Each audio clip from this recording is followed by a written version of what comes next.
आचार्य का एक कथन है,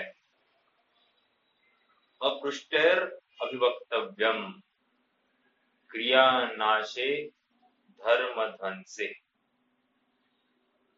मतलब कह रहे हैं कि तुम्हारा घर में, समाज में लौकिक कार्य संबंधी तुम्हारी नहीं चलती हो तो कोई बड़ी बात नहीं है, कह रहे।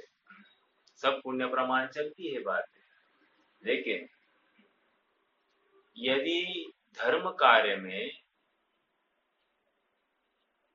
अगर कुछ गलत हो रहा है तो तुम बोलते नहीं हो तो बहुत गलत होगा। क्या आया? अपृष्टेर अभिवक्तव्यम। अपृष्टेर बिना पूछे ही, अभिवक्तव्यम तुम बोल दो, भाई तुम यहाँ गलत हो। धर्म कार्य में तुम विरोध नहीं कर, मतलब धर्म कार्य में विपरीत कुछ हम स्वीकार नहीं कर सकते। ओके, इसलिए हर किसी की जिम्मेदारी है कि हमको धर्म संबंधी अगर कोई उपदेश मिला हो या धर्म संबंधी क्रियाओं में हमको किसी ने टोका हो तो गंभीरता से विचार करे कि ये जिनवानी का अनुसरण करता हुआ कथन है या नहीं है। यदि जिनवानी का अनुसरण करता हुआ कथन हो तो अपने में यथा योग्य बदलाव लाए, और नहीं हो तो सहजता से चर्चा करे, अपेक्षा पूछे, ऐसा कथन क्यों है ये पूछे और अपनी समझ को सुदृढ़ करे। ये जिम्मेदारी हमारी आपकी सबकी है। ये कहने का कारण क्या है? देखो ना, यहाँ पर गे तत्व प्रज्ञापन अधिकार प्रवचन सारजी ग्रंथ में यहाँ पर गेयों को समझाया जा रहा है, और गेयों के माध्यम से हम उन गेयों को जानकर क्या क्या गलतियां करते हैं यही तो बताया जा रहा है।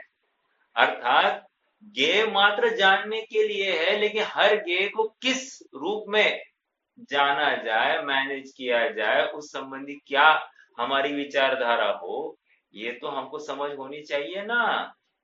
अगर हमको समझ नहीं है तो हमको जो समझ दे रहा है उसकी समझ के अनुसार तो चले, उसकी समझ के अनुसार तो चले, क्योंकि उसने जिन शासन को देखा है, आचार्य ने जिन शासन को देखा है, और आचार्य अपने मन की नहीं कह रहे हैं, वो तो परंपरा से जो उनके पास माल आया था उसी को परोस रहे हैं। बड़े भाग्यवान हैं हम लोग कि हमको ऐसा भगवान से जो आया हुआ माल है वो हमको इत्यंभूत उसी प्रकार से प्राप्त हुआ है। इस दूषम पंचम काल में जहां पर हर कोई युद्ध की बातें कर रहा है, जहां तहां असंतोष, संघर्ष, व्यभिचार ही फैला है, ऐसे दूषम दूषम से दूषम काल में भी हमको ये जिनवानी के रूप में अमृत परोसा जा रहा है। अब कोई महाकोड़ी इस अमृत का पान नहीं करे तो आचार्य की इसमें क्या गलती है? अर्थात इसके अभाग्य की महिमा कौन कर सकता है? हमको इस पंचम काल में हमको हमारा आत्मा अच्छा नहीं लग रहा है, बाकी सब चीजें अच्छी लग रही है। इसका मतलब क्या? कि हम संसारी है, हम पर्याय में स्थित है, हम संसरण करना चाहते हैं, हमको आत्मा अच्छा लगा ही नहीं है। अर्थात द्रव्यार्थिक नय की द्रव्यार्थिक दृष्टि का जो विषयभूत आत्मा है, जो बदलता ही नहीं है, वही है, एक है, ऐसा आत्मा हमको स्वीकार ही नहीं है। हमको तो पर्यार्थिक नय का जो आत्मा है उसी में आनंद आता है, उसी में संतोष आता है, और ये हमारा अपराध है। आचार्य देव हमारी इस गलती को यहां से दूर कर रहे हैं। ज्ञेय क्या होना चाहिए, कैसा होना चाहिए, और ज्ञेय को जानकर हम क्या करें, ये बहुत महत्वपूर्ण बात है। हाँ, आया और डायरेक्टली बोला था हमको ध्यान करना, ऐसा नहीं होगा। ध्यान किसका करना है ये भी तो समझना पड़ेगा। अरे प्रत्येक जीव ध्यान से रहित कोई है ही नहीं, ये तुम्हें समझ में आता है कि नहीं आता है? तुम किस ध्यान की बात कर रहे हो? पता चला तुम्हें धर्म ध्यान करने की भावना थी और कर बैठोगे आर्त ध्यान रौद्र ध्यान, तो क्या मतलब होगा? समझ में आ रहा है क्या? इसलिए गंभीरता से विचार करना कि तुम्हारा ध्यान का ध्येय अर्थात तुम्हारा ये क्या है और तुम करना क्या चाह रहे हो। ये सारी बातों का खुलासा इस ज्ञेय तत्व प्रज्ञापन अधिकार में हो रहा है। हाँ, आप सबको ज्ञात है प्रारंभ में जो युद्ध संबंध अयुद्ध संबंध, हाँ मैं फिर से दोहरा रहा हूं, फिर स्वरूप अस्तित्व, सादृश अस्तित्व, फिर हाँ, फिर क्या आया था, तद्भाव अतद्भाव, ये सब आया था कि नहीं था? अन्यत्व, अनन्यत्व आई थी कि नहीं बातें? और फिर देख वस्तु के या कार्य को देखने की दृष्टिया, या फिर उसके बराबर है कार्य को देखने की दृष्टि, अर्थात द्रव्यार्थिक नय की दृष्टि और पर्यार्थिक नय की दृष्टि एक ही वस्तु को के एक समय की अवस्था को दो अपेक्षा से देख रही है। और अंत तो गत्वा आचार्य देव ने यहां तक कह दिया, जिसकी द्रव्यार्थिक नय की दृष्टि है वो सफल है, सॉरी उसको कोई फल नहीं है, और जिसकी पर्यार्थिक नय की दृष्टि है नियम से वो सफल है, अर्थात उसका संसार परिभ्रमण निश्चित है, हो रहा है।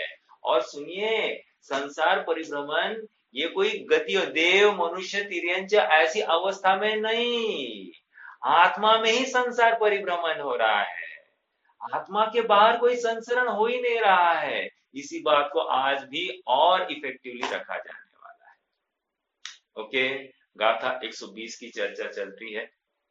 119वीं गाथा में ये बात आई कि द्रव्य का उत्पाद भी नहीं होता, नाश भी नहीं होता। छोड़ो ना, क्या बातें करते हैं। हाँ, द्रव्य का उत्पाद ही नहीं होता, नाश ही नहीं होता, तो उत्पाद, द्रव्य का उत्पाद नहीं हुआ, द्रव्य का नाश हुआ ही नहीं है, तो फिर हम उत्पाद वे की चर्चा क्यों करें? एक द्रव्य तो वही है। ओके, ये कहकर उन्होंने जिस मत में हाँ द्रव्य की उत्पत्ति होती है उसका खंडन किया, और जिस मत में द्रव्य का नाश होता है उसका खंडन कर दिया। और फिर इमीडिएटली अगली गाथा में कह रहे हैं प्रत्येक समय में द्रव्य बदल रहा है।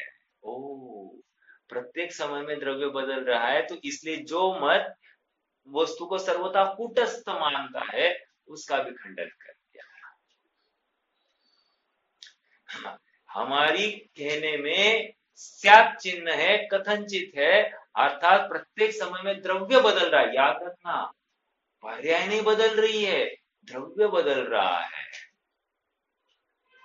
हाँ, एक दृष्टि से देखा जाए तो द्रव्य वही का वही, और एक दृष्टि से देखा जाए द्रव्य बदल रहा है।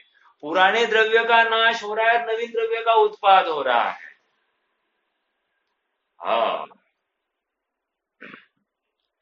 अपेक्षाएं बहुत है, हमारी समझने की ताकत और हमारी वस्तु को ध्यान की धगश, ये हमारा काम करे। आइए थोड़ा सा 120 नंबर की गाथा का भाव पढ़ते हैं। देखो, विगत गाथा में पेज नंबर 137, विगत गाथा में यह कहा था कि द्रव्य द्रव्य स्वभाव से अवस्थित होने पर भी पर्याय स्वभाव से अनवस्थित है। दो शब्द आए थे क्या? अवस्थित, अनवस्थित। अवस्थित मतलब क्या? बदलता नहीं है। अनवस्थित मतलब क्या? हाँ, पहले वाला है ही नहीं, नवीन है। अब देखो, शब्द क्या है? द्रव्य के ऊपर लगाया जा रहा है। द्रव्य के ऊपर मतलब छो द्रव्य, द्रव्य मतलब सिद्धों के ऊपर बिल्कुल लगा सकते हैं, अर्थात ऐसा कोई भी द्रव्य नहीं जिसके ऊपर ये बात लगाई नहीं जा सकती। प्रत्येक द्रव्य अवस्थित है, और पर्याय स्वभाव से अनवस्थित है। मतलब हमने ये चर्चा की थी, केवल ज्ञान हो गया, केवल ज्ञान हो गया, सिद्ध अवस्था हो गई, अब क्या, फिर अगले समय वो चली गई, चली गई, अब नवीन अवस्था का उत्पाद, नवीन केवल ज्ञान, नवीन सिद्ध अवस्था है। समझ में आ रहा है क्या? वो नवीन सिद्ध अवस्था है, पुरानी का कोई संबंध नहीं है। ये अनवस्थित स्वभाव की तरफ बात कर रहे हैं। देखो और एक शब्द के ऊपर गौर करना, द्रव्य स्वभाव से अवस्थित, पर्याय स्वभाव से अनवस्थित। स्वभाव है स्वभाव, द्रव्य स्वभाव है, द्रव्यत्व ये स्वभाव है, मतलब वही का वही कायम रहना ये द्रव्य का स्वभाव है। और पलटते रहना, परिणामी होना, पलटते रहना, ये भी पर्यायगत द्रव्य का ही स्वभाव है। समझ में आ रहा है क्या? हाँ, स्वभाव है, और वो एक ही द्रव्य में एक ही समय में हाँ, तिष्ठते हैं। ये दोनों स्वभाव एक ही द्रव्य में एक साथ तिष्ठते हैं, विरोध नहीं है, और दोनों अपना अपना काम एक ही समय में कर रहे हैं। और एक समय में करते हुए भी द्रव्य कायम रह रहा है, बदल मतलब हाँ, द्रव्य का नाश नहीं हो रहा है, या द्रव्य कूटस्थ भी नहीं रह रहा है। ये सब कार्य प्रत्येक वो स्वभाव होने से हमको ये पाया जा रहा है, अनवस्थित भी है। और अब इस गाथा में यह बता रहे हैं कि ऐसा क्यों है, मतलब क्या, द्रव्य अनवस्थित क्यों क्यों बदल रहा है द्रव्य, ये बता रहे हैं। तात्पर्य यह है कि द्रव्य के अनवस्थित होने का हेतु क्या है। आइए गाथा को पढ़ेंगे और इसके टीका को समझने की कोशिश करेंगे। तम्मादुनति कोई सहाव समवट्ठिदोत्ति संसारे, संसारो गुणकिर्या संसार मानस दवस। स्वभाव से ही अवस्थित संसार में कोई नहीं, संसरण करते जीव की यह क्रिया ही संसार है। बहुत मार्मिक पॉइंट आया है, संसरण करते जीव की यह क्रिया ही संसार है। मेरा प्रश्न है आप सबसे, संसार क्या है? मैं ऑप्शन भी दूंगा। देवगति संसार है, मनुष्य पर्याय संसार है, ये जो अवस्था ये संसार, नरक अवस्था संसार, तिरंज अवस्था संसार, हाँ, मैं बूढ़ा मैं जवान ये संसार, मैं अमीर मैं गरीब ये संसार, मैं कमजोर मैं बलवान ये अवस्था संसार, मैं सुंदर मैं कुरूप ये अवस्था संसार, या अन्य और कुछ है? ये इतने ऑप्शन में से कौन सा ऑप्शन सही है? हाँ, मतलब अन्य कुछ है। बस अपने स्वभाव से चलित हुआ यही संसरण है। अर्थात मैं मनुष्य मैं श्रीपाल मैं पुरुष मैं स्त्री मैं बूढ़ा मैं जवान, ये संसार है ही नहीं। ये मनुष्य पर्याय स्त्री पर्याय देव पर्याय नारकी पर्याय ये संसार है ही नहीं। संसार अपने आत्मा में है, आत्मा की विकारी अवस्था, अर्थात आत्मा जो मैं अपने स्वभाव से जो च्युत हुआ हूं, इस च्युत अवस्था का नाम संसार है। ये गाइडलाइन दे रहे हैं। अब हम क्या करते हैं, संसार में इतना तो करना पड़ता है, संसार में ये तो करना पड़ता है, संसार में वो तो करना पड़ता है। काय का करना पड़ता है? करना पड़ता है इसलिए भटकना पड़ता है। समझ में आ रहा है क्या? हमने ही हमारी कब्र खोद दी है। इसको क्या कहते हैं? अजा कृपाणीय न्याय। अजागरूपानीय न्याय क्या होता है? एक बकरा था, मैंने बताया, काफी बार बताया। बकरे को किसी आदमी ने पकड़ा। हाँ, बकरे को कौन पकड़ेगा? वो हलाल ही पकड़ेगा। अब वो जंगल में था इसलिए पकड़ा। अब उसको लगा कि मैं इसको काट के खा लूं, मस्त भाई अपना काम हो जाएगा, पेट भी भर जाएगा। लेकिन उसके पास छुरा नहीं था। छुरा नहीं था तो उसने थक भी गया था, तो उसने क्या किया, एक पेड़ दिखा, पेड़ को एक रस्सी से बांध दिया उस बकरे को। अब बकरा, बकरे की आदत होती है, वो क्या है, हाँ, वो जमीन को कुदेरते रहता है। तो वो जमीन को कुदेरने लग गया। कुदेरने लग गया तो उतने में क्या हो गया, कुदेरते कुदेरते नीचे, हाँ, कुछ तो चमकने वाली चीज दिखाई दी। ये आदमी जो वहां पर ऐसे ही लेटा था, उसको एकदम से कुछ नवीन चीज दिखाई दी, तो उसने पास जाकर देखा तो उसको दिखाई दिया, अरे ये तो छुरा है।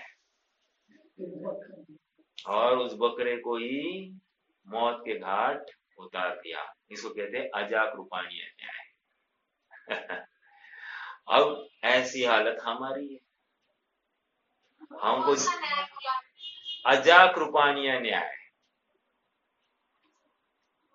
अजा, अजा मतलब होता है बकरे। कृपान, कृपाणीय न्याय, ठीक है।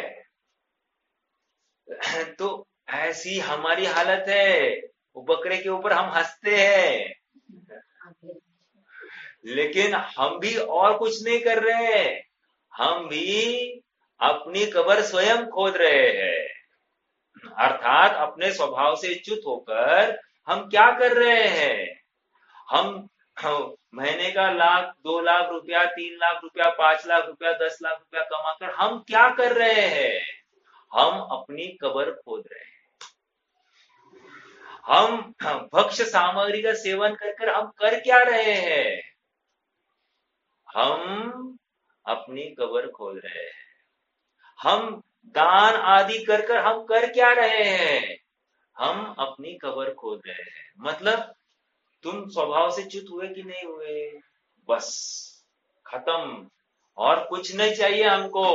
हो गया प्रमाण, सिद्ध हो गई बात कि तुम आत्मा में स्थित नहीं हो, तुम पर्याय में स्थित हो, अर्थात तुम गति में स्थित हो, अर्थात संसरण यही तुम्हारे लिए अंतिम पड़ाव है, अर्थात भटकना। समझ में आ रही क्या बात? देखो ये गाइडलाइन है, ये थीम है इस गाथा की। अब हम थोड़ा सा पढ़ते हैं और विशेष खुलासा करेंगे। तम्हादु नत्थि कोई सहाव समवट्ठिदोत्ति संसारे, संसारो गुणकिरिया संसरमाणस्य दौवस्।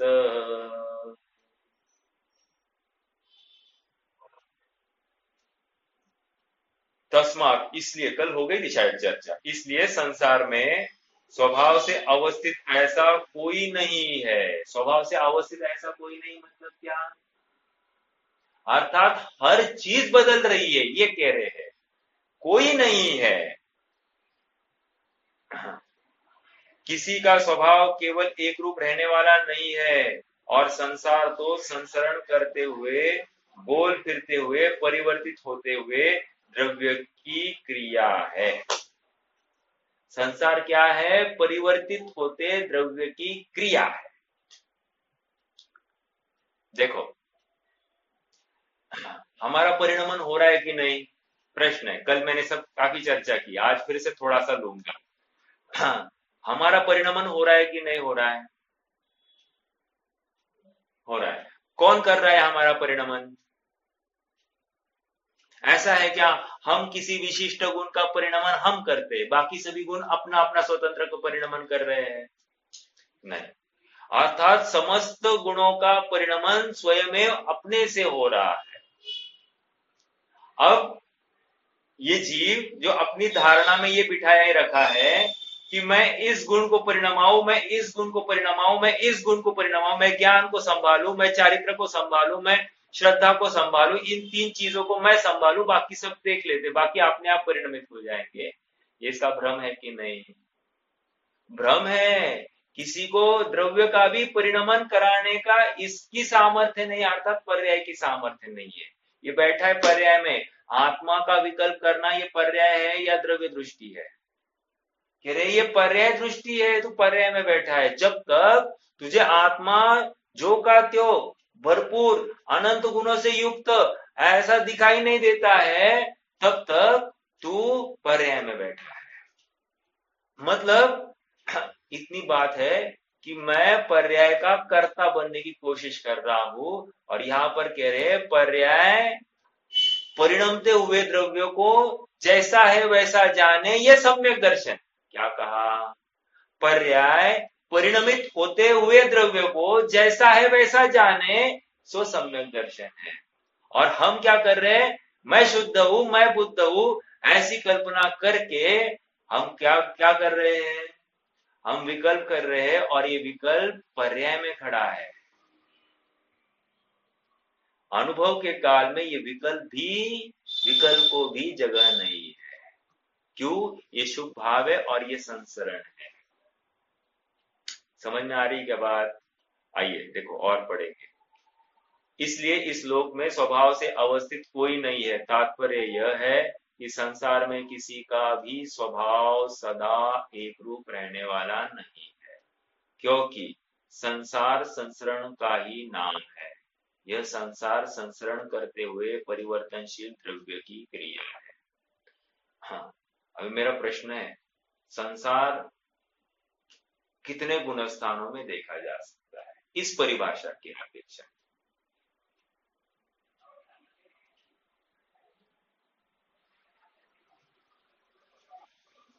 सरल बात है, 12वें गुणस्थान तक तो 12वें गुणस्थान तक तो बैठती है बात। 13वें गुणस्थान को भी इस दायरे में ले लिया है। समझ में आ रहा है क्या? स्वभाव सदा एक रूप रहने वाला नहीं है, क्योंकि संसार संसरण का ही नाम है। हाँ, हालांकि वहां पर भाव कुछ नहीं है, बट अपेक्षाकृत अपन ले सकते हैं। ओके, इस गाथा का भाव आचार्य अमृतचंद्र इस प्रकार स्पष्ट करते हैं। वस्तुतः जीव द्रव्यपने से अवस्थित होने पर भी पर्याय से अनवस्थित है। आगे क्या बात? वस्तुतः मतलब क्या? वास्तव में दो वास्तव बताए जा रहे हैं। क्या बताया जा रहा है? दो वास्तव। कौन सा वास्तव बताया जा रहा है? एक अवस्थित पने का वास्तव और एक अनवस्थित पने का वास्तव। कौन सा वास्तव सही है?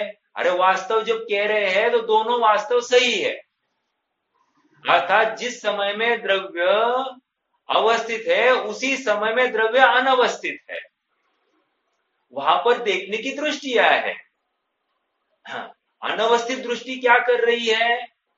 हाँ, निरंतर बदल रहा है, वैसे का वैसा नहीं रह रहा है, कूटस्थ नहीं रह रहा है। और अवस्थित दृष्टि क्या कर रही है? वही द्रव्य है, ये सिद्ध कर रही है। अर्थात अपना कभी अभाव होता नहीं, निश्चिंत कराती है। समझ में आ रहा है क्या? हाँ, वस्तुतः वास्तव में द्रव्यपने से अवस्थित होने पर भी पर्यायों से अनवस्थित है। इससे प्रतीत होता है कि संसार में कोई भी स्वभाव से अवस्थित नहीं है। अब ये कैसे हो गया? ऐसा हो सकता था क्या? इससे प्रतीत होता है कि संसार में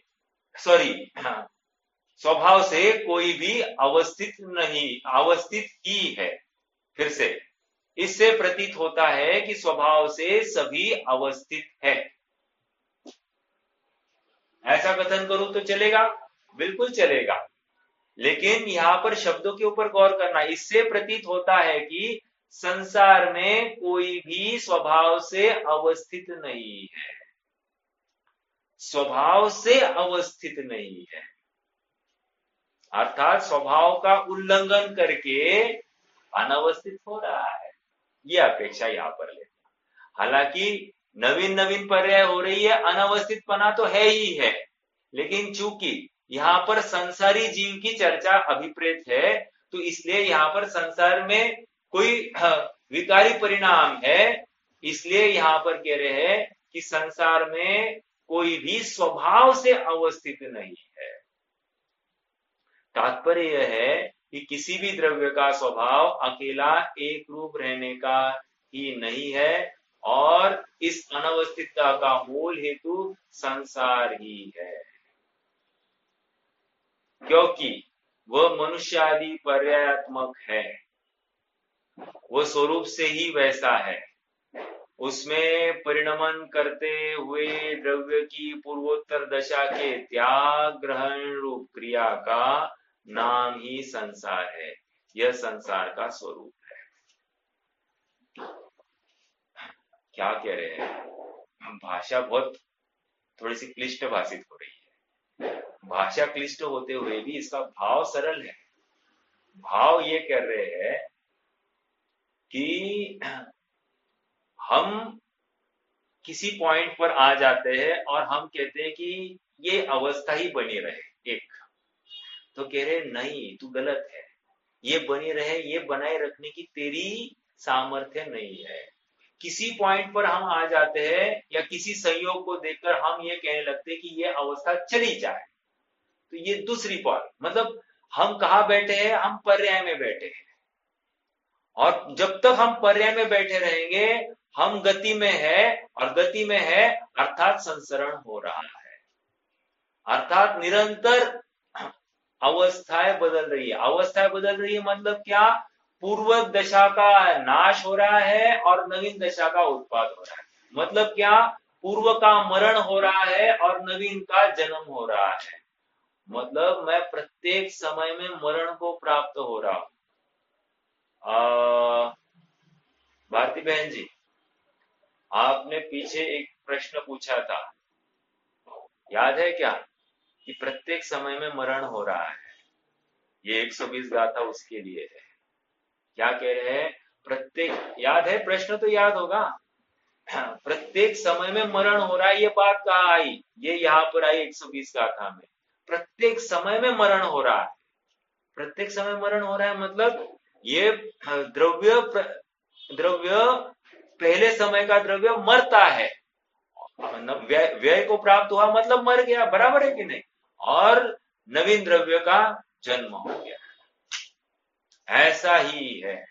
ओके, हाँ। अब प्रश्न ये रहा, जब ये बात हमारे पास, ये गाइडलाइन हमारे पास आ गई कि पहले का द्रव्य मर गया और ये नवीन द्रव्य है, तो अब हम जिन जिन संयोगों को बनाए रखना चाहते हैं उनका क्या वैल्यू है? एक। दूसरी बात, हम जिन जिन संयोगों का अभाव ही करना चाहते हैं उनकी क्या वैल्यू है? वैल्यू मतलब क्या? अरे जिनका अभाव करना है ऑलरेडी कह रहे कि उनका अभाव हो गया, और जिनको बनाए रखना है उनकी भी बात कह दी, ये अपने आप नाश को प्राप्त। समझ में आ रहा है क्या? तो तुम्हें तुम्हारे विकल्प के लिए कहां अवसर है कि इसको बनाए रखूं और इसको नाश करूं? समझ में आ रहा है? ये निरंतर हमको एक शिक्षा दी जा रही है कि हम में से किसी का किसी संयोग का वियोग हो गया, हमको दुख होता है कि नहीं? कह रहे हैं अभी ये तो हमको संयोग सामने नहीं दिखाई दिया तो हमको उसकी आकुलता होती है, लेकिन यहाँ पर कह रहे हैं पूर्व संयोग का अभाव हुआ ही हुआ है, नवीन संयोग की प्राप्ति हुई हुई है। मतलब नवीन द्रव्य की प्राप्ति हुई हुई है, पूर्व द्रव्य का अभाव हुआ ही हुआ है। जब ये बात हमको समझ में आती है, इसका निर्णय हो जाता है, निर्धारण होता है, तो अब क्या होगा? अब किसी को बनाए रखूं ये बात नहीं होगी, किसी का अभाव करूं ये बात भी नहीं होगी। ये इतने से ये गे को जानकर क्या हुआ? अरे ये गे इष्ट है और ये गे अभी अनिष्ट है, ऐसा भेद भी नहीं होगा। अर्थात पर गेयों की दृष्टि खत्म हो जाएगी। पर गेय की दृष्टि खत्म हो जाएगी तो क्या होगा? आत्मदृष्टि अब कहा देखने के लिए अवसर है? पर में कुछ किया ही नहीं जा सकता, ये जब निर्णय हो रहा है तो स्वभाव सन्मुख होने के लिए कितना समय लगेगा? देखो ये निर्णय हमको करने हैं, एक एक निर्णय करने के लिए हमको जितना समय दिया जाए उतना कम है, क्योंकि सांसारिक विकल्पों में, सांसारिक आयोजनों में हमारे पास तत्व चिंतन के लिए अवसर कितने हैं? अवसर ही नहीं पाए जा रहे हैं, क्योंकि जब भी प्रसंग आते हैं हम संयोगों से इतने घिरे हुए होते हैं और उन संयोगों से इतने प्रभावित हो जाते हैं कि तत्व चिंतन के लिए अवसर नहीं मिलता है। मेरा परिणमन स्वभाव है और वो स्वभाव से है, ये जब निश्चित हो गया तो मुझे किसी को परिणमित कराने का कोई विकल्प नहीं रखना, एक। और दूसरी बात, ये जितने भी संसरण हो रहा है अर्थात संयोगों की दृष्टि जा रही है, ये कितनी बेतुकी बात है, अर्थात अनर्गल चेष्टा है, जिस उसमें कोई वैल्यू है ही नहीं, इससे मेरा कोई लाभ होने ही वाला नहीं है। मैं बच्चे को सुधारूं, मैं पत्नी को सुधारूं, ये विकल्प भी फिर बनता नहीं है। हालांकि मैंने स्टार्टिंग में बात कही थी कि सांसारिक प्रयोजनों में तुम्हारी नहीं चलती है तो कोई बड़ी बात नहीं, लेकिन धर्म के अनुष्ठान में अगर कुछ गलत हो रहा है, तुम डटकर अपनी बात रखना। समझ में आ रहा है क्या? इससे क्या होगा? धर्म का विध्वंस होने से तुमने रोका है। हाँ, अगर कोई गलत हो रहा है तो नहीं चल सकती ये बात, ठीक है? फिर कहीं भी हो, हाँ, हमारे स्वभाव में हो, स्वाध्याय में हो, हमारे परिकर में हो, हमारे घर में भी हो, चलेगी बात। आपको धर्म की बात को एकदम दृढ़ता से रखना है। बाकी सब बातों के लिए कोई वैल्यू नहीं, मतलब हाँ हो तो ठीक, नहीं हो तो ठीक, लेकिन धर्म की बात में नहीं। हाँ जी, आइए थोड़ा और पढ़ेंगे।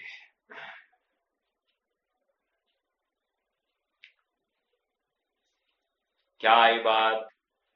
देखो, तात्पर्य यह है कि किसी भी द्रव्य का स्वभाव अकेला एक रूप रहने का ही नहीं है, और इस अनवस्थितता का मूल हेतु संसार ही है, क्योंकि वह मनुष्यादि पर्यात्मक है। कारण दिया है, कारण हेतु बता रहे थे ना, गाथा के उत्थानिका में क्या बताया कि इसकी अनवस्थितता का कारण क्या है? तो कह रहे कारण यह है कि ये मनुष्यादि बनकर रहता है, ये आत्मा बनकर नहीं रहता। कितने जन पकड़ रहे मेरी बात को? एग्जाम्पल देता हूं, देखो। ये कह रहे हैं, मान लो हमको किसी ने गाली, तो गाली दी ना, किसी ने कहा गधा, तो अब ये कह रहा मैं मनुष्य हूं, इसको दिखता है नहीं क्या? इसको आंख में खुला हो गया है क्या? इसको गधा दिखाई दे रहा है लेकिन मनुष्य नहीं दिखाई दे रहा। अरे क्या तकलीफ है इसकी? हाँ, तो कह रहे हैं ये क्या हो गया? मुझे आकुलता हो गई, इसने मुझे गधा कहा, राइट? तो यहां पर कह रहे तू मनुष्यादि पर्याय में बैठा है, इसलिए तुझे हाँ स्वभाव से स्वभाव का विस्मरण हो गया। क्यों? क्योंकि तुझे पहले नक्की होना चाहिए था तू मनुष्य नहीं है। समझ में आया क्या? समझ में आया? तुझे पहले नक्की होना चाहिए कि तू मनुष्य भी नहीं है, तू आत्मा है, तू आत्मद्रव्य है, ये तुझे स्वीकार नहीं है। इसीलिए इसीलिए क्या? इसीलिए लगाइए क्या आ गई बात यहां पर? क्योंकि यह मनुष्यादि पर्यात्मक है, यह स्वरूप से ही वैसा है। स्वरूप से ही मतलब क्या? अपने को मनुष्यादि पर्याय वाला ही, मतलब नरक शरीर को देखा तो स्वयं को नार की मानता है, तिर्यंच शरीर को देखा तो स्वयं को तिर्यंच ही मानता है, देव शरीर को देखा तो स्वयं को देव ही मानता है, मनुष्य शरीर को देखा तो स्वयं को मनुष्य ही मानता है, लेकिन इसमें स्थित आत्मा को नहीं मानता। पहले एक एग्जाम्पल दिया था ना, दो गाथा पहले ही एग्जाम्पल दिया था। क्या एग्जाम्पल दिया था? स्वभाव का पराभव नहीं होता। क्या था एग्जाम्पल? स्वभाव का पराभव नहीं होता। एग्जाम्पल बोलना फटाफट, बिना पेज को मुड़े।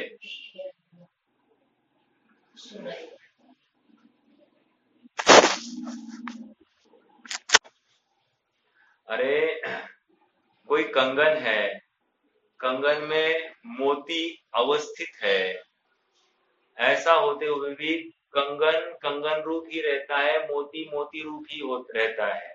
मोती के स्वभाव का अभाव नहीं होता, अर्थात पराभव नहीं होता, और कंगन के स्वभाव का भी पराभव नहीं होता।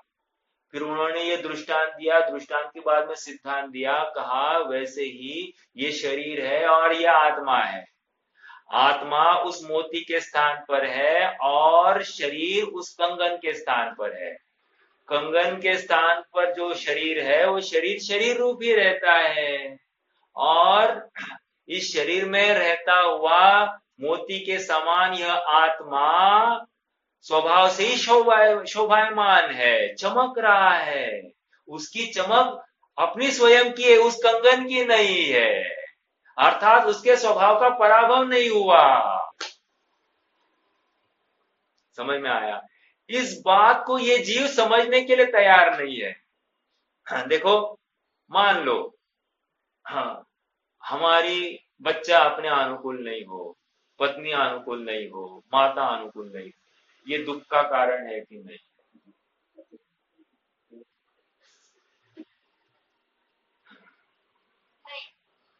क्यों नहीं?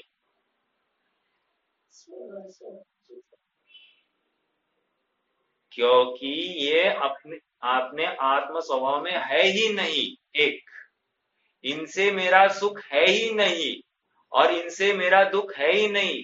यदि इनसे मेरा सुख होता तो तकलीफ क्या हो गई? इसीलिए ये विपरीत है, तो इनसे मेरा दुख घटित हो रहा है। जबकि यहाँ कह रहे इनसे मेरा सुख भी नहीं, दुख भी नहीं। अब बोलो, ये शरीर मेरे लिए सुख का कारण है या दुख का कारण है? पर्यार्थिक नय से देखे तो ये दुख का कारण है, और द्रव्यार्थिक नय से देखे तो ये सुख का कारण है। ऐसा मत लगाइए। कहने की बात इतनी है कि मैं शरीर हुई नहीं। जब मैं शरीर हुई नहीं, शरीर शरीर रूप रहता है, आत्मा आत्म रूप रहता है, तो आत्मा का शरीर के साथ कुछ भी संबंध नहीं, अत्यंता भाव है। जब अत्यंता भाव है तो ये दुख का कारण नहीं, अर्थात ये मनुष्यपना में रहना ही अपराध है। मैं स्वयं को पल पल क्षण क्षण स्वयं को मनुष्य अनुभव रहा हूं, यही अपराध है, कह रहे हैं। अब मेरा प्रश्न है, हम कौन से समय में स्वयं को मनुष्य पने से रहित अनुभव कर रहे हैं? प्रश्न है। एक आध समय अपने दिवस मतलब एक दिवस में हम स्वयं को एक हाईलाइट कराए कि मैं स्वयं को आत्मा जानता हूं, ऐसा मैंने निर्णय कराया। ऐसा विकल्प के स्तर पर हमने ऐसा कोई विकल्प किया क्या? विकल्प के स्तर पर, हाँ, वो तो, हाँ, स्वयं का वैसा भाव भाषण कराना वो तो बहुत दूर की बात। मैं तो यहाँ पर कह रहा हूं कि बस एक समय मात्र के लिए हमने इस असमान जाति द्रव्य पर से तो हट ही गए, लेकिन वो आत्मा स्वयं को मनुष्य नहीं अनुभवता, ऐसा हमने कभी विचार किया क्या? कोई कहे साहब किया ना, अभी किया ना हमने। ये हंसने की बात नहीं है। अगर ये भाव हो गया ना, ये अगर ऐसा भाव किया तुमने, तुम अभी हंसते नहीं दिखाई दोगे, तुम जागृत हो जाओगे और स्वभाव के लिए तड़पोगे, स्वभाव की प्राप्ति के लिए। समझ में आ रहा है क्या? तुम पर्याय में रुकोगे ही नहीं, तुम्हारी पर्याय दृष्टि हट जाएगी। हाँ, आप कह रहे हो हाँ हमको गलती स्वीकार है। गलती स्वीकार है तो फिर तुम गलती को अगर स्वीकार करते हो तो गलती में कर वापस वही गलती करते पाए नहीं जाओगे। और यदि तुम गलती करते पाए जा रहे हो तो तुमने गलती स्वीकार नहीं की है। समझ में आ रही क्या बात? देखो, आइए थोड़ा सा आगे। हाँ, 137 पर नीचे जयसेन स्वामी का। नहीं नहीं, एक मिनट। क्योंकि वह मनुष्यादि पर्यात्मक है, वह स्वरूप से ही वैसा है। उसमें परिणमन करते हुए द्रव्य की पूर्वोत्तर दशा के त्याग, पूर्व दशा का, मैं शब्दों को थोड़ा भेद करके, द्रव्य की पूर्व दशा का त्याग, उत्तर दशा का ग्रहण, ऐसी क्रिया का नाम ही संसार है। यही संसार का स्वरूप। मतलब क्या, इसने पूर्व की दशा में स्वयं को मनुष्य माना था, वो पूर्व की दशा का मरण हो गया, त्याग हो गया, मतलब मरण हो गया, व्यय हो गया। अब नवीन दशा का ग्रहण हो गया, तो नवीन दशा जो उत्पन्न हुई है उसमें भी इसने क्या किया, मैं मनुष्य। समझ में आ रहा है क्या? तो इसलिए उसने अपना मनुष्यपना छोड़ा नहीं। हाँ, यही तो तकलीफ है। जो द्रव्यलिंगी साधु है वो गृहस्थी का तो त्याग करता है, लेकिन गृहस्थी, हाँ, और मुनि अवस्था का ग्रहण करता है। ऐसा होते हुए भी वो ग्रस्त है, अर्थात मनुष्यपने से ग्रस्त है, या इस गृहस्थी की दशा के त्याग का कर्ता बन रहा है, जबकि ये गृहस्थी मेरी है ही नहीं और ये मुनिपना मेरा है ही नहीं, ये उसे स्वीकार ही नहीं हो रहा है। समझ में आ रही क्या बात? देखो, कहने के लिए इतनी स्थूल भूल किसी को भी समझ में आनी चाहिए। ये स्थूल भूल नहीं है, बहुत सूक्ष्म भूल होती है। ये समझाने के लिए हम समझ रहे हैं ऐसा, लेकिन वो भूल द्रव्यलिंगी साधु जब हम कह रहे हैं तो तीर्थंकर तक आकर इसके आचरण में गलती नहीं निकाल सकते, इतनी उसकी आचरण इत्यंभूत वैसे का वैसा है। 28 मूल गुणों का पालन हो रहा है, लेकिन स्वभाव का भान नहीं है। तो यहाँ पर कह रहे हैं ये मनुष्यपने में मनुष्यादि पर्यात्मक ही इसका परिणमन चल रहा है, इसलिए अनवस्थित है। पूर्व के अवस्था का नाश हुआ और नवीन अवस्था का उत्पाद हुआ, उसमें भी वो कर्ता बन रहा है। अब चलो एक बात और, मान लो मनुष्य पर्याय से देव पर्याय की प्राप्ति, तो किसने प्राप्त कराए, मेरा प्रश्न है। मनुष्य पर्याय से देव बने की प्राप्ति होगी, क्या किसने कराया? हम क्या कहते हैं, प्रश्न तो ये है, हम क्या कहते हैं। देखो, मैं एक जगह पर गया था, वहां एक भाई मिले। भाई कह रहे हमारी माता जी बहुत धर्मप्रिय थी। अच्छा, क्या धर्मप्रिय थे? तो उन्होंने कहा, मैंने अभी पहले भी बताया था कि वो डेली मंदिर में आती थी। अच्छा, अब इस और इसलिए बहुत धर्म उनकी वजह से मतलब हमने घर यहाँ पर लिया, मंदिर के पास लिया, ये और दिन टाइम मंदिर भक्ति पूजन आदि सब चलता था। एक दिन भी उन्होंने चूके नहीं अपने नित्य क्रियाओं से। तो ये धर्मी मानते हैं कि नहीं?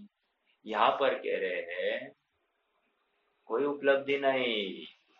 क्यों? तू मनुष्य पर्याय का, मनुष्यपने का तूने व्यय किया ही नहीं, त्याग किया ही नहीं है।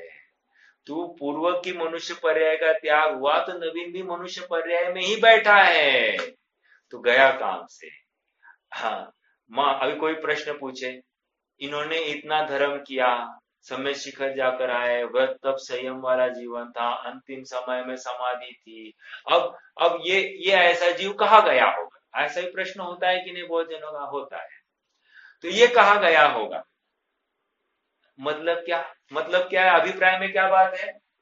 अभिप्राय में ये है कि देवपने में जाना चाहिए, देवपने में जाना बराबर है कि नहीं?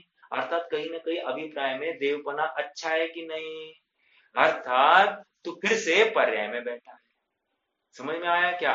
मतलब हमारा इष्ट जन, हमारा परिकर देव पर्याय में गया तो हमको बहुत अच्छा लगता है, हमारा हमारा हमारा।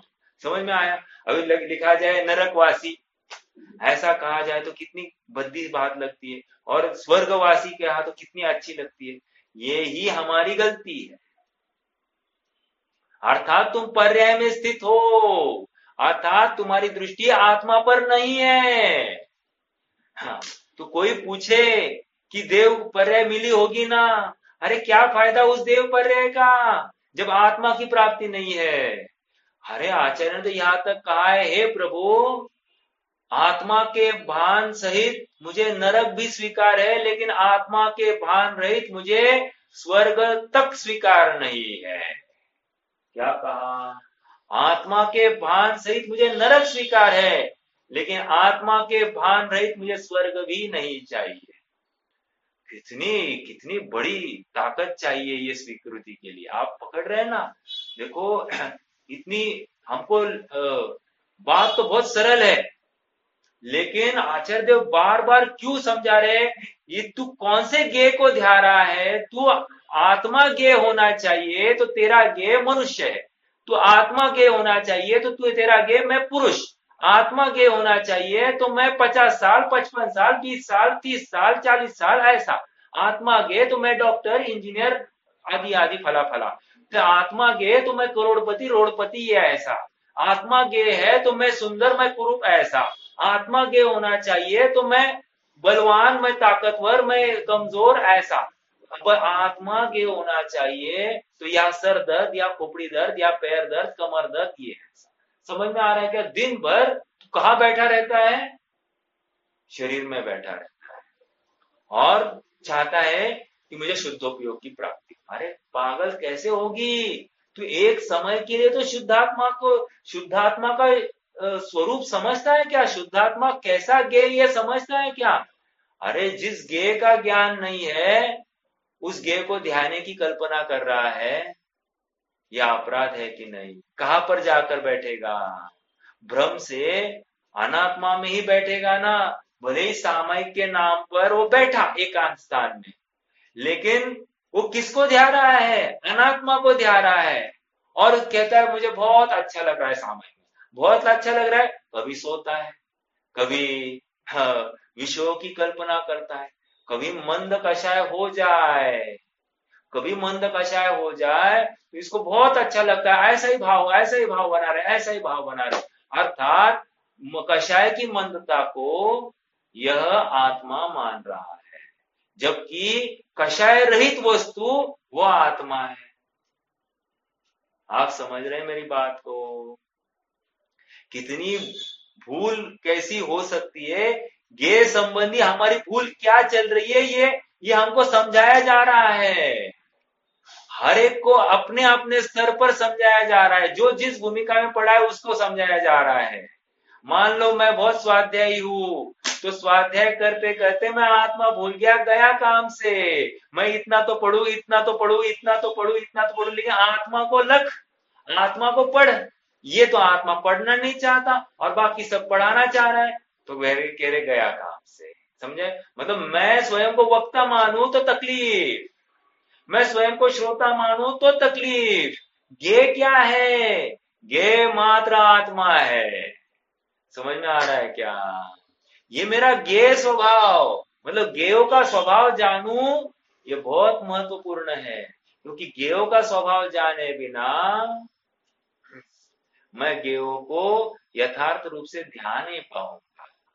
ध्यान नहीं पाऊंगा मतलब क्या, उनका निर्णय नहीं करूंगा। यदि मेरे ज्ञान का विषय बने तो उनको लेकर मुझे आकुलता होगी। जैसे मान लो कोई एक सुंदर युवती मेरे ज्ञान का गेय बने, कब?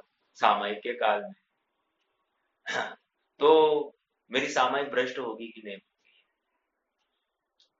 हाँ, वो ब्रह्मा, अन्यमतियों में ब्रह्मा कहते उनकी 12,000 वर्ष की तपस्या को एक वो कौन, मेनका या उर्वशी कौन आई थी, हाँ वो आ गई, उसने थोड़ा डांस किया और इसकी तपस्या भंग, और उसने भोग किया बाद में। ऐसा तो उनका, उनके भगवान है, भगवान का स्वरूप है।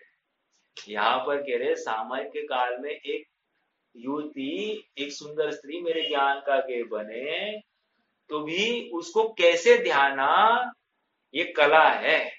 ये मेरे ज्ञान दर्पण पर झलकी एक तस्वीर है, और ये ज्ञान दर्पण पर आई तस्वीर एक प्रतिबिंब है, वो कोई सचमुच प्रवेश नहीं कर गई है, ऐसा निर्णय करके ये मेरे लिए मात्र ज्ञेय है, ऐसा जिसने जाना, अर्थात पर द्रव्य को पर रूप जान लिया, हो गया इसका तत्व निर्णय, अर्थात उसी समय में उसने अपने आत्मा का निर्णय किया है। आप समझ रहे हैं क्या मेरी बात को? ये ज्ञेय तत्व प्रज्ञापन अधिकार है, यहाँ ज्ञेयों को समझाया जा रहा है, क्योंकि ज्ञेय क्या है, ज्ञान क्या है, ये नक्की करना पड़ेगा। आत्मा भी ज्ञेय है, ये भी नक्की करना है कौन सा ये मेरे लिए कार्यकारी है, कौन सा अकार्यकारी है, ये समझना पड़ेगा। मैं कहाँ बैठा हूँ, कौन हूँ, इसका निर्णय करना पड़ेगा। आज तक इसने इतना भी भेद किया नहीं कि मैं कौन हूँ, अर्थात पर पदार्थ को भी मैं मान रहा है, अर्थात इस शरीर को भी मैं मान रहा है। गया ना? समझ में आ रहा है क्या? इतनी मोटी भूल। यहाँ तो कह रहे हैं ठीक है शरीर भिन्न है, शरीर भिन्न है कहता है, लेकिन अंदर में आत्मा का भान नहीं, तो नियम से ये पर्याय में ही बैठा है, पर्याय में बैठा, ये पक्की बात है। देखो क्या कह रहे हैं, पूर्वोत्तर दशा ये हो गया। हाँ, क्रिया का नाम ही संसार है, यह संसार का स्वरूप है। इस गाथा के भाव आचार्य जैसे तात्पर्य वृत्ति टीका में आचार्य अमृतचंद्र की तत्व प्रतिटीका के अनुसार ही करते हैं। देखिए इस गाथा के भाव को कविवर वृंदावन दास जी छप्पय छन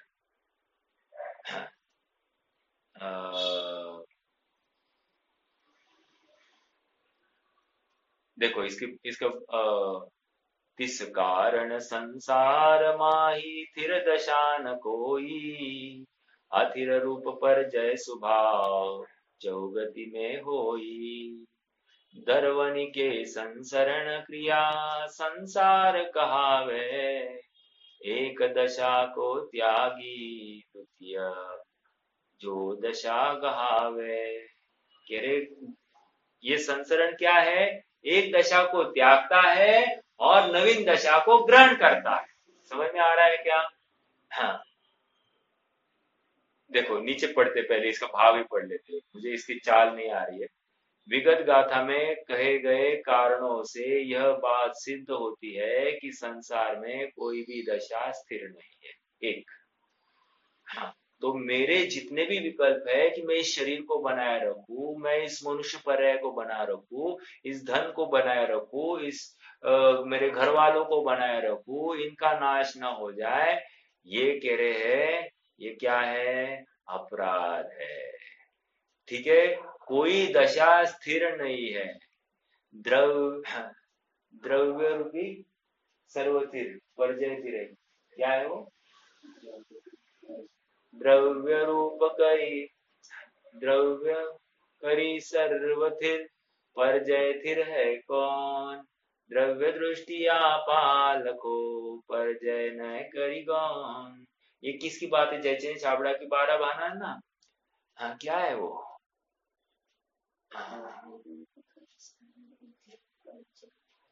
द्रव्य रूप करी सर्वथिर, ऐसा ही है। अभी देखिए जो कुछ है, हाँ मुझे कहने की बात इतनी है कि विगत गाथा विगत गाथा में कहे गए कारणों से यह बात सिद्ध होती है कि संसार में कोई भी दशा स्थिर नहीं है। सर्वम क्षणिकम, प्रत्येक वस्तु बदल रही है, वस्तु ही पलट रही है। पूर्व की वस्तु का अगले समय में नाश है ही है, पक्की बात है। ओके, तो इसलिए पर्याय बनाए रखू, पर्याय बनाए रखू, ये कहां से लाया? बिल्कुल गलत। ये मनुष्य पर्याय जब तक है तब तक है, अगली पर्याय नहीं है तो नहीं है। तो इसको बनाए रखने की दुस्साहस कुचेष्टा हमको नहीं करनी चाहिए। एक, क्योंकि चतुर्गति में पर्याय का स्वभाव अस्थिर ही होता है, पर्याय अस्थिर ही है। आगे, एक दशा को छोड़कर दूसरी दशा को ग्रहण करने रूप द्रव्य की संसरण क्रिया का नाम ही तो संसार है। एक दशा को छोड़ा और दूसरी दशा को ग्रहण किया, ऐसे ग्रहण करने रूप क्रिया का नाम ही तो संसरण है, संसार है। मतलब मैं आत्मा को छोड़कर अन्य किसी भी अवस्था को मैं ध्यान रहा हूं तो कह रहे ये संसरण है। समझ में आ रहा है क्या? हाँ, इसलिए देव पर्याय में जाना अच्छा, नरक पर्याय में जाना बुरा, मनुष्य पर्याय में रहना भी ठीक ठीक, ये जितनी भी कल्पनाएं हैं ये सब भ्रम है। मैं बहुत पैसे कमाऊं तो अच्छा है कि नहीं? गलत। मतलब पैसे कमाने का भाव ही दुख है संसार में। समझ में आया? मैं बहुत सोना का इकट्ठा करूं तो मैं सुखी होऊंगा क्या? कह रहे गलत। सोने से तू सुखी हो ही नहीं सकता। सोने इकट्ठा करने का भाव भी दुख है, और इससे तेरा सुख नहीं है। तुमने भ्रम से सुख मान लिया है। आत्मा तो स्वभाव से अवस्थित ही है, लेकिन उसकी आत्मा से बाहर निकलकर पर्याय में ही बैठकर असमान जाति द्रव्य जैसा है वैसा ही ये स्वयं को मान रहा है, और इसलिए ये गलती, इसका संसार चालू है। समझ में आ रहा है क्या?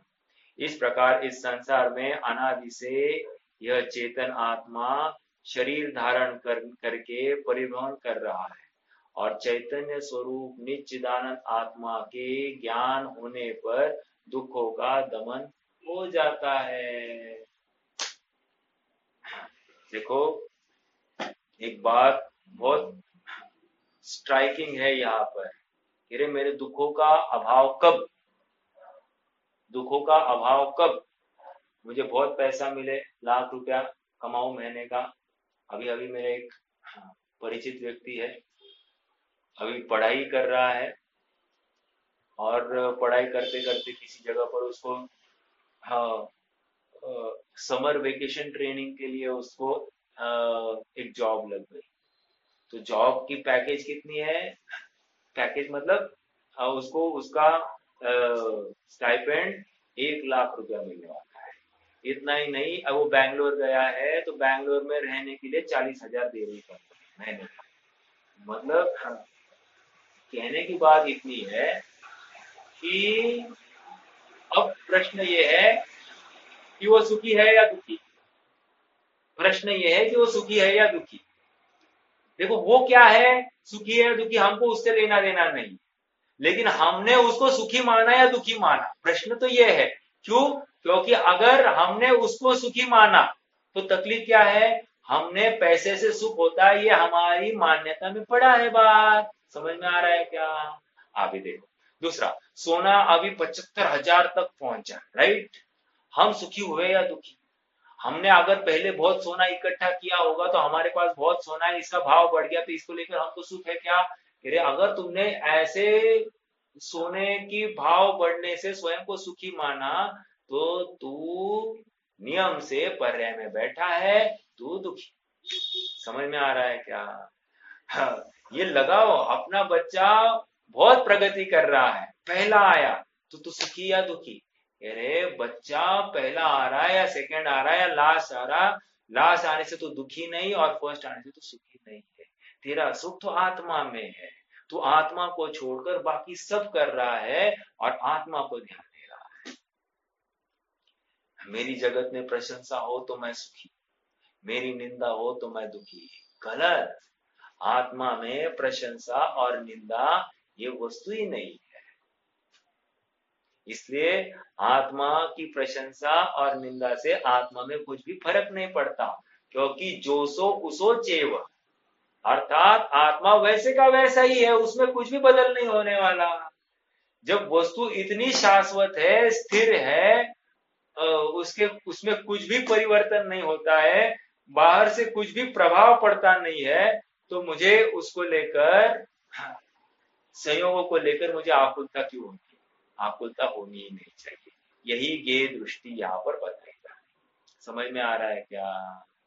ऐसे ही ज्ञेय दृष्टि का निर्णय करें, ज्ञेयों का निर्णय करें, और हमारी ज्ञेय दृष्टि व्यवस्थित हो जाए तो हम अपना आत्मा से बाहर नहीं, आत्मा का भान करते हुए पाए जाएंगे। यही मंगल भावना है।